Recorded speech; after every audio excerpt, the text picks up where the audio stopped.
Ассаламу алейкум. Бүгінгі видеода осындай өте әдемі, баста ыңғайлы, сырғымай тұратын тюрбанның тігілу жолымен бөлісетін боламын. Сондықтан менімен бірге болыңыздар, видеоны соңына дейін қарап, қолдау білдіріп отыруды ұмытпаңыздар.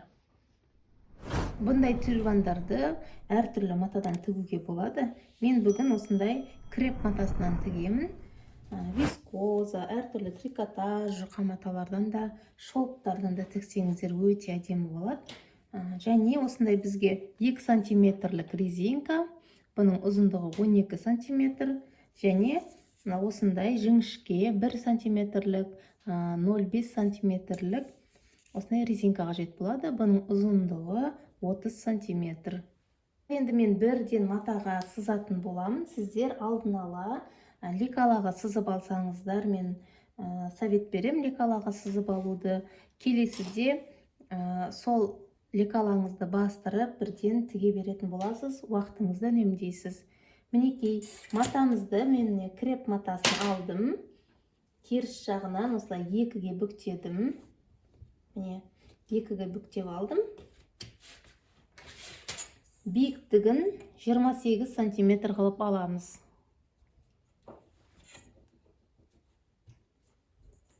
Биіктігі 28, мінекей. Ал ұзындығын 48 қылып аламыз. Мына жанында кромкасын есептемейміз, кромканы қиып алып тастаймыз. Мінекей, ұзындығын 48 қылып аламыз. Қақ ортасы 24-ті белгілеп аламыз. Осы белгілеген қақ ортасынан жоғарыға қарай, міне 28 болу керек. Мінекей, бұл жерді де белгілеп қоямыз. Осы екі шетінен енді қыздар 14 сантиметрді белгілейміз. Мінекей 14. Мына жағынан да 14-ті белгілеп аламыз.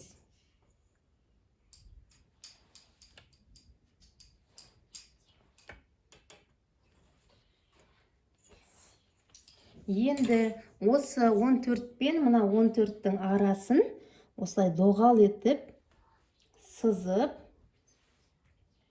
мінекей, сызып аламыз доғал етіп.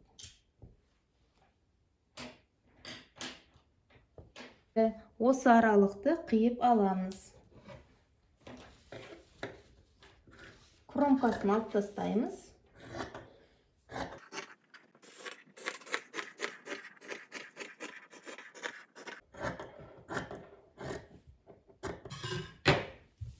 Мінекей қыздар, осылай қиып алдым. Осыдан маған тағы біреу қажет болады. Дәл осындай екіншісінде қиып аламын. Мінекей қыздар, біреуі міне дәл сондай өлшемде, екеуі бірдей размерде. Екінші осылай 2 бізге бөлшек қажет болады. Әр қайсысы осылай 2 бүктелген. Мінекей, екеуі дайын. Осы бір бөлшегімізді аламыз. Осы жеріне біздің резинка тігілуі қажет. Ол үшін, мінекей, мына шетінен бастап, біздің резинкамыз 2 сантиметрлік қой. Сол 2 сантиметрді өлшеп, осы жерден ұзын тігіс түсіріп аламыз. Осы тіккен жерге резинкамызды өткізетін боламыз. Міне мен осылай резинкамның орнын белгілеп сызып алдым. Осы жерден қазір түзеу тігіспен тігетін боламын. Және жан жағын осылай инемен түйрелеп алдым.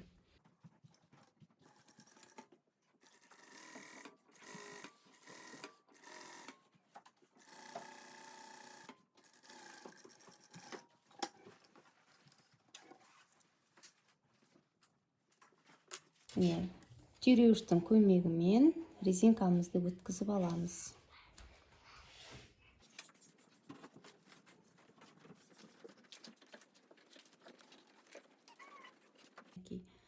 Резинкамыз шығып кетпесін.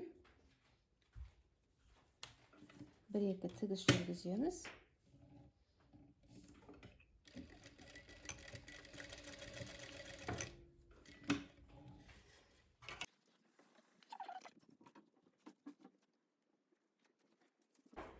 Мінекей, екі жағына да өткізіп алдық қой, енді екінші жағына да тігіс түсіреміз.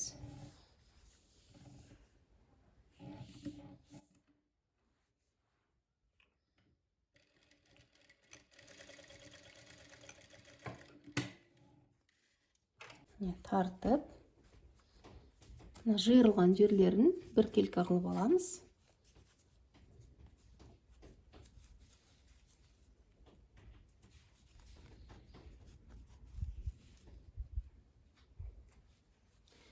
Енді қыздар, мына бір бөлігі бар, ол бұл біздің тюрбанымыздың маңдай жағы, маңдай жағында тұрады. Осыған жаңағы резинка тігіп алған бөлігімізді екеуін осылай бетіне, бір-біріне беттесіріп қоямыз да, шетін, осы шетін осы жерге айналдырып, бір-біріне келтіріп, осылай түйрелеп аламыз.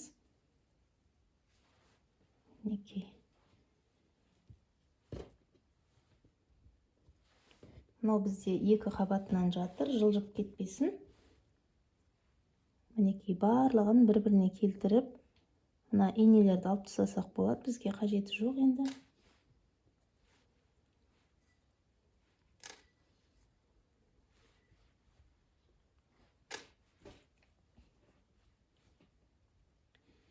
Мінекей, осы жердің бәрін бірдей қылып түйрелеп аламыз.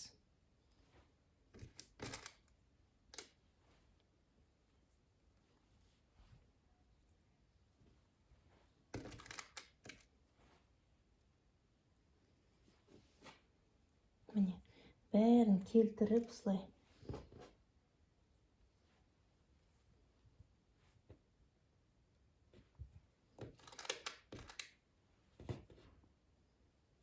Осылай бір-біріне келтіріп,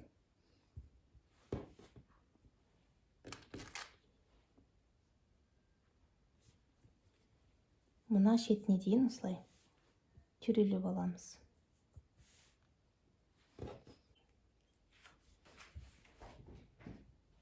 Осылай барлығын осылай түйрелеп аламыз. Көктеп алсаңыздар да болады, сіздерге өздеріңізге қалай ыңғайлы, солай жасап аласыздар. Мінекей, енді осы түйрелеген жерімізді 1 сантиметр аралықта түзеу тігіспен айналдырып тігіп аламыз.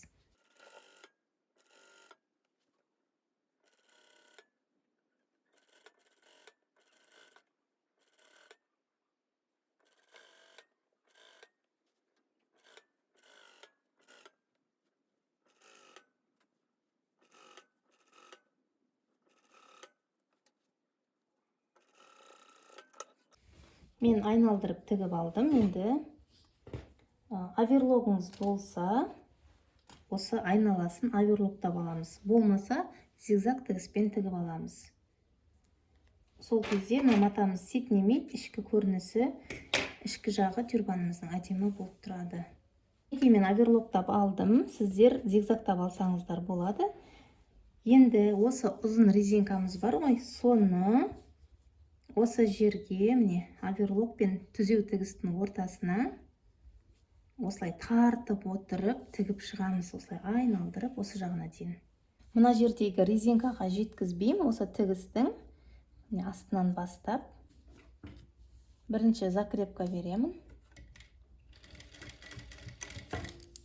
Енді осылай тартып отырып, тігіп шығамын.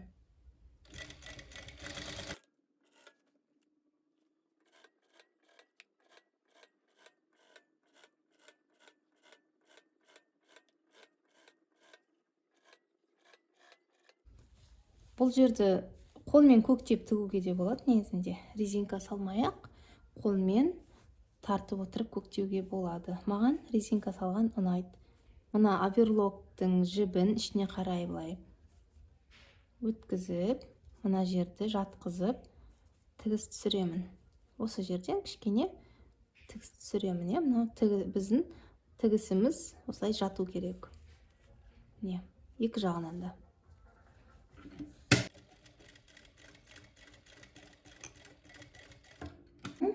Тюрбанымыз толықтай дайын болды.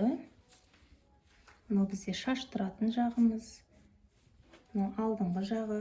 Енді осы жерде өз қалауларыңызбен түрлі вышивкалар тіксеңіздер болады, жиектеріне моншақтар тіксеңіздер болады. Және осы жерге міне айналдырып моншақтармен, тастармен әдемілеп, әсемдеп шықсаңыздар болады. Баста өте ыңғайлы тұрады, барлық қыз-келіншектерге жарасады. Сіздер де тігіп көріңіздер және қолдау білдіруді ұмытпаңыздар.